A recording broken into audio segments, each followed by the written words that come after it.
Friends, ఇక్కడ పోర్ట్ఫోలియోలో ఏమి ఇచ్చారో చూస్తే 3 క్వశ్చన్స్ అనేవి ఇవ్వడం జరిగింది. First one, prepare a detailed note on organizing a book bank in our school. Second one, explain any 2 library books reading strategies. Third one, prepare any 3 language games, post reading activities for conduct of language festival. ఈ మూడింట్లో నేను first one select చేసుకున్నాను. ఇందులో book bank సంబంధించి వివరణ అనేది ఇవ్వడం జరిగింది and దాని యొక్క యూజెస్ అనేవి కూడా తెలపడం జరిగింది. ఇప్పుడు మనం పోర్ట్ఫోలియో చూద్దాం. ఫ్రెండ్స్, దీనికంటే ముందుగా మన ఛానల్ను సబ్స్క్రైబ్ చేయని వారు ఎవరైనా ఉంటే వెంటనే సబ్స్క్రైబ్ చేసి బెల్ ఐకాన్ క్లిక్ చేసి నోటిఫికేషన్స్ ఆల్ అని సెలెక్ట్ చేసుకోండి. ఇక్కడ చూడండి, నేను రాసిన పోర్ట్ఫోలియోలో బుక్ బ్యాంక్ గురించి వివరణ అనేది ఇచ్చాను. Generally we can C book banks at colleges for the purpose of poor and meritorious students. At school and village level also, some poor students with great enthusiasm of reading different kind of books, but they are not affordable. So I want to organize book bank or books hundi. I will ask the children and villagers to bring the books for book bank which they think not useful to them are already read.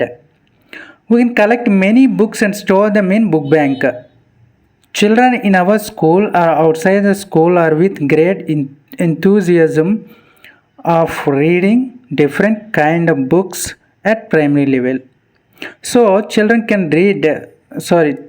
can lend the books they want and hand out the books after reading. ఈ విధంగా మనం పిల్లలకి వాళ్ళకి useful కానీ లేదా వాళ్ళకి waste అనిపించే books చాలామంది అమ్మేయడం కానీ లేదా చింపేయడం కానీ ఎక్కడో పడేయడం కానీ జరుగుతుంది. అలాంటి బుక్స్ని మనం కలెక్ట్ చేసి ఒక బుక్స్ హుండీ ఆర్ బుక్ బ్యాంక్లా మనం తయారు చేసి దాన్ని మనం చాలామంది పిల్లలు బుక్స్ కొనలేక కావచ్చు లేదా బుక్స్ అందుబాటులో లేక కావచ్చు, వాళ్ళు చదవాలనుకున్న బుక్స్ వాళ్ళు చదవలేకపోతున్నారు. కాబట్టి వాళ్ళ కోసం మనం యూజ్ చేసినట్లయితే ప్రతి పిల్లవాడు వాళ్ళకి నచ్చిన బుక్స్ వాళ్ళు తీసుకెళ్ళి వాళ్ళు చదివిన తర్వాత మళ్ళీ హ్యాండ్ ఓవర్ చేయడం జరుగుతుంది.